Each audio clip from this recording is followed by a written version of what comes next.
রংপুরে আপনারা দেখেছেন, আহারে আল্লামা সাইদি হুজুরের ছবিতে জুতা মারতেছে এ সমস্ত কুলাঙ্গার মানবরূপী অমানুষ।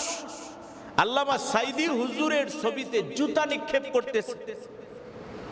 যে মানুষটি 50টি বছর কোরআনের তাফসীর করলেন, যারা হাত ধরে হাজার হাজার মানুষ কালেমা পড়ে মুসলমান হয়েছেন, আজকে সেই আল্লামা সাইদি হুজুরের ছবিকে অপমান করা হচ্ছে।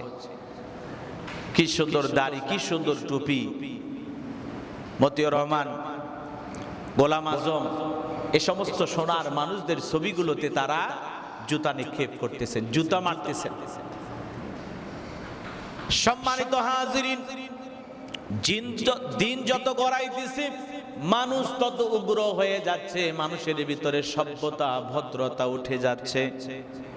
যে মানুষটি বাংলাদেশের অলিতে গলিতে কোরআনের তাফসীর করলেন, বাংলাদেশের লক্ষ লক্ষ মানুষ, কোটি কোটি মানুষ যাকে হৃদয় দিয়ে ভালোবাসেন, আমাদের হৃদয়ের স্পন্দন শহীদ আল্লামা সাইদি হুজুরের ছবিকে যারা জুতা মারলো, অপেক্ষা করো আল্লাহর গজব এদের উপরে আসবে। কথা বলেন ঠিক কি না? আলেমদেরকে অপমান করো, আলেমকে বেইজ্জত করো। কোরআনের পাখি আল্লামা সাইদি হুজুরের ছবিতে যারা জুতা মারছো, ওই হাত প্যারালাইজ হয়ে যাবে। আল্লাহর গজব তোদের জন্য। আলেমকে যারা অসম্মান করো, অপেক্ষা করো, গজব অবধারিত। কি করেছে আল্লামা সাইদি হুজুর? কি অপরাধ তার? কেন তার জুতাতে, তার ছবিতে তোমরা জুতা মারতেছো? কেন তার ছবিতে তোমরা লাথি মারতেছো? একজন দুঃখ প্রকাশ করছে, যেই দল করো, যেই রাজনীতি করো, এমন রাজনীতি করো না যে রাজনীতি মানুষকে সম্মান করে। একজন আলেমের ছবিতে জুতা মারায়, এমন রাজনীতি কইরো না। আল্লাহ এই সমস্ত মানবরূপী কুলাঙ্গারদের হাত থেকে আমাদেরকে রক্ষা করুন। সকলে বলো না আমিন। যে মানুষটা জানা যায় লক্ষ লক্ষ মানুষ জালেমের বাধাকে অপেক্ষা করে হাজির হয়েছিল, আজও শহীদ আল্লামা সাইদি হুজুরের কবরের পাশে হাজার হাজার মানুষ দোয়া করতে যায়। যার আলোচনা শুনে কত মানুষ জীবন পরিবর্তন করেছে, দল মত নির্বিশেষে সবাই তাকে মহব্বত করতেন, ভালোবাসতেন। সেই মানুষটার ছবিতে তোমরা জুতা মারো, সেই মানুষটাকে অপমান করো, আল্লাহর গজব আসবে। এদের দুনিয়া আখিরাত ধ্বংস হয়ে যাবে। একজন এসে ক্ষমা চাইতেছে যে আমি আল্লামা সাইদি হুজুরের অনেক বড় ভক্ত, কিন্তু আবেগের ঠেলায় লাথি মারছি, জুতা মারছি, এটা আমার ভুল হয়ে গেছে, এটা করা ঠিক হয় না। আবেগের ঠেলা এগুলো করো, তখন কি মাতাল থাকো? কি খাও তোমরা? যে একটা কোরআনের পাখি আল্লামা সাইদি হুজুর, যিনি বাংলাদেশের দলমত নির্বিশেষে সবার জন্য দোয়া করতেন, একজন কল্যাণকামী আলেম ছিলেন আল্লামা সাইদি হুজুর।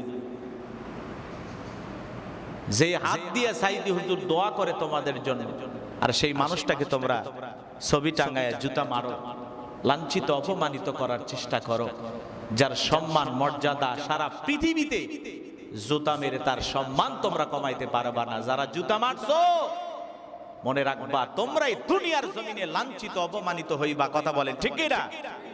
সম্মানিত হাজিরিন, এই পৃথিবীর জমিনে যারা আলেমদেরকে অপমানিত করতে চায়, আলেমদেরকে লাঞ্ছিত করতে যায়, ওদের দুনিয়াও শেষ, আখিরাতও শেষ। কথা বলেন ঠিক কি না?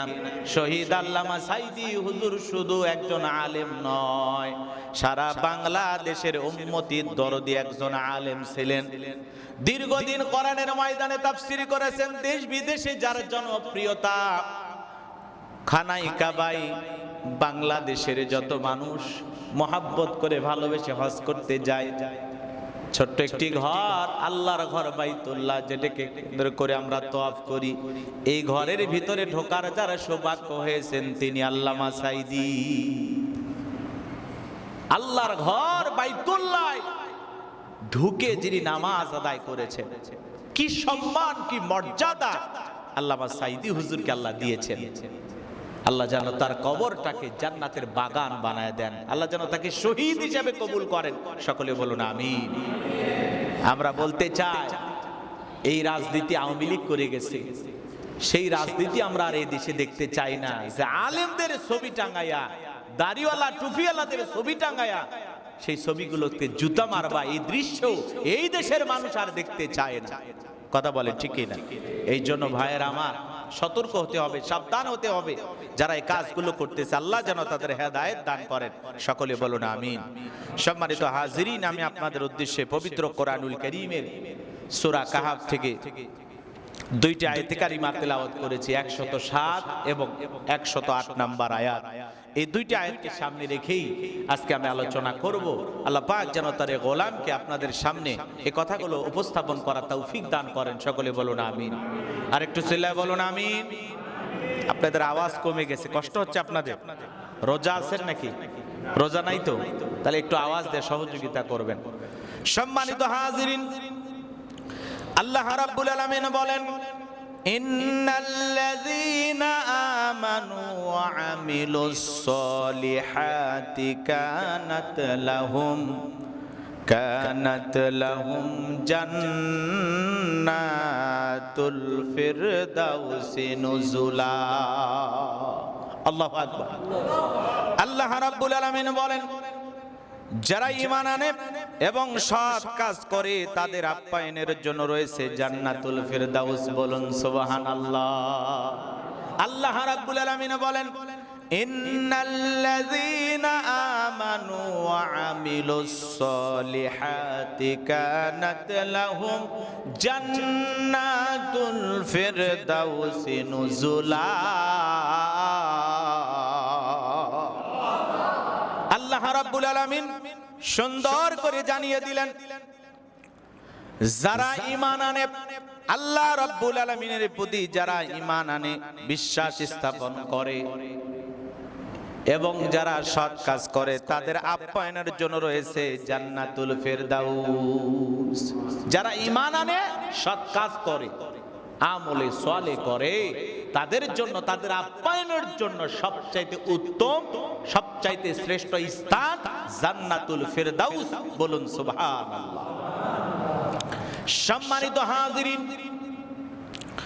আল্লাহ তাআলা তার সৎ কর্মশীল বান্দাদেরকে এই সুখবর দিয়েছেন, এই সংবাদ জানিয়ে দিয়েছেন, পৃথিবীর জমিনে যারা আল্লাহ রাব্বুল আলামিনের প্রতি ঈমান আনবে, যারা ঈমান আনবে, আল্লাহর প্রতি বিশ্বাস স্থাপন করবে এবং দুনিয়ার জমিনে যারা সৎ কাজ করবে, আমলে সলে করবে, তাদের জন্য আল্লাহ রাব্বুল আলামিন জান্নাতুল ফিরদাউস প্রস্তুত করে রেখেছেন। বলুন সুবহানাল্লাহ। যারা আল্লাহর প্রতি বিশ্বাস স্থাপন করবে, আল্লাহর প্রতি ঈমান আনবে, দুইটি শর্ত দেওয়া হয়েছে। এক নাম্বার হলো ঈমান। ইন্নাল্লাযীনা আমানু, যারা আল্লাহর প্রতি ঈমান আনবে। আল্লাহর প্রতি ঈমান না আনলে আপনি মুমিন হতে পারবেন না। ঈমান খুবই গুরুত্বপূর্ণ একটি বিষয়। এই ঈমান আল্লাহ সবাইকে দেয় না। আল্লাহ কাউকে জোর করে ঈমানদার বানায় না। রাসূল আকরাম সাল্লাল্লাহু আলাইহি সাল্লামকে আল্লাহ বলেছেন, লাস্তা আলাইহিম বিমুসাইতির। নবী, আপনার কাজ মানুষকে উপদেশ দেয়া, কাউকে জোর করে দ্বীনের দিকে, ইসলামের দিকে আনার দরকার নেই। কাউকে জোর করে ঈমানদার বানানোর কোনো প্রয়োজন নাই। এজন্য আল্লাহ বলেন, লা ইকরাহা ফিদ্দীন, ধর্ম নিয়ে কোনো জবরদস্তি নাই।